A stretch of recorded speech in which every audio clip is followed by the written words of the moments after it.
Hi, I'm Georgia Kruger, and I'm the Executive Director of the Ada Jenkins Center. It's an honor to be here, and thank you so much for taking the time to learn a little bit about what happens at the Ada Jenkins Center. It's an amazing place, and we're really excited to be able to share it with you. There are so many needs around the world, and one important cause right here in your backyard. One cause that offers more than 19 different programs to help end the cycle of poverty in our community. The Ada Jenkins Center helps thousands of neighbors a year, one important person at a time. Looking at me now, you would not believe where I was a year and a half ago. I've came a long way. I had a good, decent job. I was a manager at Bilo. It seemed like 1 month, everything just came tumbling down. Basically, I had to, reach out to the welfare system just to get child care, just to get food, just to get medical. And through that, I found myself in a shelter. For 3 days, me and my son lived in a car. Unforeseen circumstances can place people of all walks of life at risk. Whether a family faces illness, job loss, or other life situations, the Ada Jenkins Center is often their first stop, and more importantly, it becomes an ongoing partner to end the cycle of poverty. I was able to go through Loaves and Fishes to receive food for the first 2 months, which was good because I didn't have any food at the time. The programs just kept on helping me. I went through it using a computer, which is good. Life skills program. They also have a job placement program here. So they're really connected. Last year I was just distraught, discouraged, felt like my hope wasn't there. And I pray to God. I pray to Him every day for the Ada Jenkins Center to continue to be a success. The philosophy at the Ada Jenkins Center is really that of giving people a hand up rather than a handout. We provide a great deal of crisis assistance through our Sunshine Fund to meet immediate needs. Our goal long term is honestly to help people become self-sufficient. We want to give them the tools that they need that will help them long term to stay out of and to break the cycle of poverty. One of the ways that we help clients to work towards self-sufficiency is through our Life Compass program. A person works individually with either our social worker or one of our case managers, and they do an assessment and then help to develop a very specific plan for that individual person or family. In addition to some of the partner services that are offered at the center, we also offer a number of services that we provide and fund directly through the Ada Jenkins Center. One of those programs is our after-school program. And in the after-school program, we serve 60 children from Cornelius Elementary, Davidson Elementary, and J.B. Washam. My name is Maya Day. My name is Devontae. My name is Jada. Hi, I'm Jose. Hi, my name is Lizette. The success rate with those children has just been phenomenal, and we stay very closely in touch with the schools, with their teachers, and with their parents as well to make sure that the children are getting the kinds of intervention and academic support that they need from the Ada Jenkins Center. And we have tremendous positive feedback from all of those groups, from the students, from the teachers, from the parents, that the children's academics are improving as a result of the time they spend here.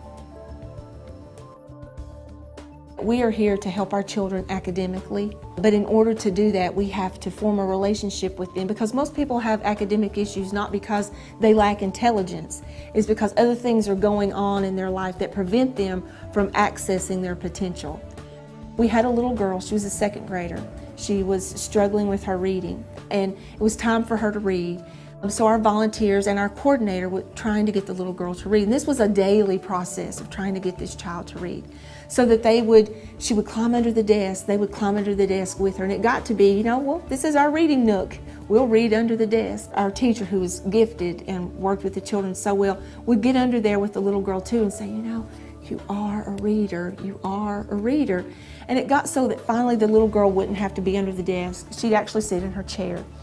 And after several months of repeating this process, the little girl asked the coordinator, she said, can I read to the class? So she picked out a book, it was a Dr. Seuss book. She picked it out, she practiced, and then on the appointed day, she got up in front of class and read the book.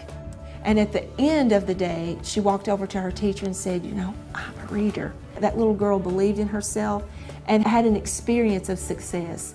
And you can build on that. Keeping children at their peak performance extends well beyond books and academics. Health insurance, for example, is a costly proposition and is often the last on the list when other needs, such as food and shelter, are more pressing. At the Ada Jenkins Center, people can access health care in so many ways, depending on their own needs. For example, we have the community health nurse who is here to provide education and support to people with health questions. We have our mobile community dental clinic and our free clinic of our towns, which is our free medical clinic. It's incredible to watch on Thursday evenings as the entire center is transformed into the medical clinic.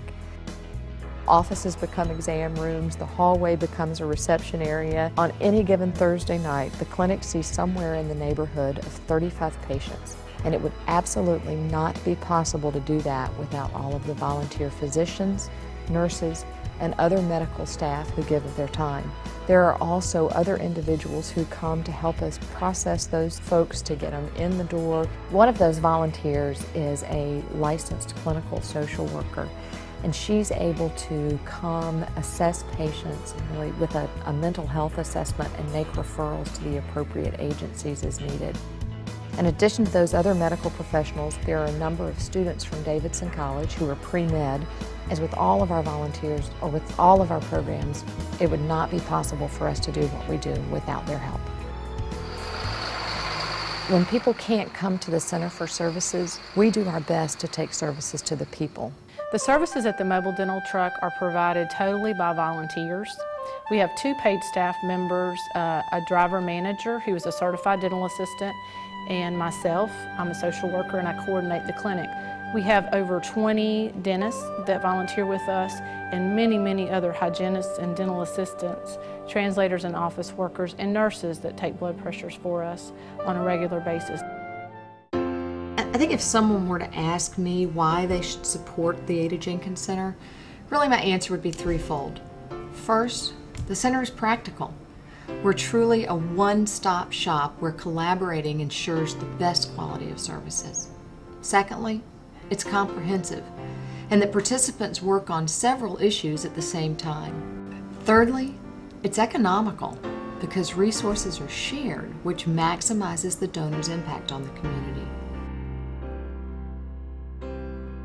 Thank you for supporting the Ada Jenkins Center and helping us open doors to opportunity for our community.